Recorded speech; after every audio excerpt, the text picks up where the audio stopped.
আসসালামু আলাইকুম। একটি খবর খুবই অবাক কাণ্ড যে কিভাবে তারা প্রার্থী হন। প্রশ্নপত্র ফাঁস ও বটি কেলেঙ্কারির সেই মাহবুবা এবার উপজেলা চেয়ারম্যান প্রার্থী, যাকে বহিষ্কার করা হয়েছিল, সাময়িক বহিষ্কার করা হয়েছিল উপজেলা মহিলা ভাইস চেয়ারম্যান পদ থেকে। তিনি এবার চেয়ারম্যান পদে নির্বাচন করছেন এবং তার বিরুদ্ধে চাকরির নিয়োগ পরীক্ষার প্রশ্নপত্র ফাঁস চক্রে জড়িত থাকার অভিযোগে ২.৫ বছর আগে গোয়েন্দা পুলিশের হাতে গ্রেপ্তারও হয়েছিলেন। এই ঘটনার পর তাকে সাময়িক বরখাস্ত করা হয়েছিল মহিলা ভাইস চেয়ারম্যান পদ থেকে। এর আগে রাজধানীর ইডেন কলেজে সিট বাণিজ্য ও ছাত্রলীগের এক পক্ষের উপর হামলায় জড়ানোর অভিযোগ আছে তার বিরুদ্ধে। আলোচিত সেই মাহবুবা নাসরিন ওরফে রূপা এবার বগুড়ার দুপচাচিয়া উপজেলা পরিষদ নির্বাচনে চেয়ারম্যান পদে প্রার্থী হয়েছেন। তার আরো তার উন্নতি হয়েছে। আগে ভাইস চেয়ারম্যান, এখন তিনি চেয়ারম্যান পদে নির্বাচন করছেন। দ্বিতীয় ধাপে ২১শে মে হতে যাওয়া উপজেলা পরিষদ নির্বাচনে মাহবুবা নাসরিন বগুড়ায় একমাত্র নারী প্রার্থী হিসেবে কাপ পিরিচ প্রতীক নিয়ে প্রতিদ্বন্দ্বিতা করছেন। মাহবুবা নাসরিন ইডেন মহিলা কলেজ ছাত্রলীগের যুগ্ম আহ্বায়ক ও যুগ্ম সাধারণ সম্পাদক ছিলেন। পরে ২০১৯ সালে দুপচাচিয়া উপজেলা পরিষদ নির্বাচনে অংশ নিয়ে মহিলা ভাইস চেয়ারম্যান নির্বাচিত হন। ২০২০ সালের ২০শে ডিসেম্বর তিনি বগুড়া জেলা আওয়ামী লীগের নির্বাহী সদস্য পদ পান।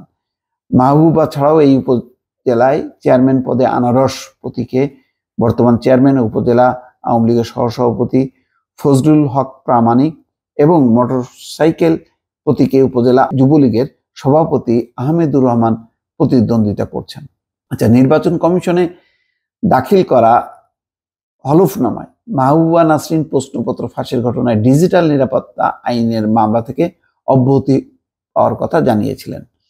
হলফনামার সঙ্গে দাখিল করা নথিতে তিনি ভাইস চেয়ারম্যানের সম্মানী থেকে বছরে ৩,২৪,০০০ টাকা আয়ের তথ্য দিয়েছেন। আয়করের নথিতে নিট সম্পদ ১৭,৬৬,০০০ টাকা উল্লেখ করেছেন। তবে আয় ও সম্পদের এসব তথ্য নেই হলফনামায়। মাহবুবা নাসরিন পেশা ক্ষুদ্র ব্যবসায়ী এবং বছরে ২,৯০,০০০ টাকা আয় করেন বলে জানান। এর মধ্যে বাড়ি ও দোকান ভাড়া থেকে আয় বছরে ২ লাখ টাকা। হলফনামায় স্থাবর ও অস্থাবর সম্পদ বিবরণীতে ব্যবসা প্রতিষ্ঠান বা বাসাবাড়ির তথ্য দেননি মাহবুবা। হলফনামায় জানিয়েছেন নগদ ১ লাখ টাকা, নিজের ১০ ভরি স্বর্ণালংকার এবং ১ বিঘা আবাদি জমি ছাড়া ব্যাংকে তার কোনো অর্থ নেই। যাক, মাহবুবা নাসরিন আবার বলেছেন একজন আইনজীবীর মাধ্যমে হলফনামা পূরণ করতে গিয়ে তিনি ভুল করে বাসা ভাড়া ও দোকান থেকে বছরে আয় ২ লাখ টাকা উল্লেখ করেছেন। ভাইস চেয়ারম্যান পদ কোনো চাকরি নয়। সম্মানীর অর্থ হলফনামায় জমানোর কোনো বাধ্যবাধকতা না থাকায় তা উল্লেখ করা হয়নি। এর বাইরে হলফনামায় কোনো অসত্য তথ্য প্রদান কিংবা কোনো তথ্য গোপন করা হয়নি। এর মধ্যে ২০২২ সালের ২১শে জানুয়ারি যে প্রশ্নপত্র ফাঁস হয়েছিল সেখানে ডিবি পুলিশ মাহবুবা নাসরিনকে তেজগাঁও এলাকা থেকে গ্রেপ্তার করে। এই সময় তার কাছ থেকে একটা ইলেকট্রনিক ডিভাইস, মুঠোফোন, অডিটর পরীক্ষা প্রবেশপত্র এবং ১,৯৭,০০০ টাকা জব্দ হয় বলে জানানো হয়। এই ঘটনায় দলের ভাবমূর্তি খুনের অভিযোগে ২৩শে জানুয়ারি বগুড়া জেলা আওয়ামী লীগ থেকে মাহবুবাকে সাময়িক অব্যাহতি দেওয়া হয়।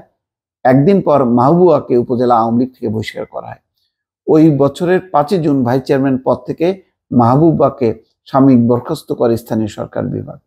যাক, এগুলি পরে আবার ঠিকই ম্যানেজ হয়েছে। তো এইভাবে বিতর্কিত যারা, তাদেরকে কেন দল সমর্থন করে বা নিজে নিজে থেকে নির্বাচন করছে, সেই ব্যাপারে কে মদদ দিচ্ছে, এই বিষয়টা একটা খুবই রহস্যজনক।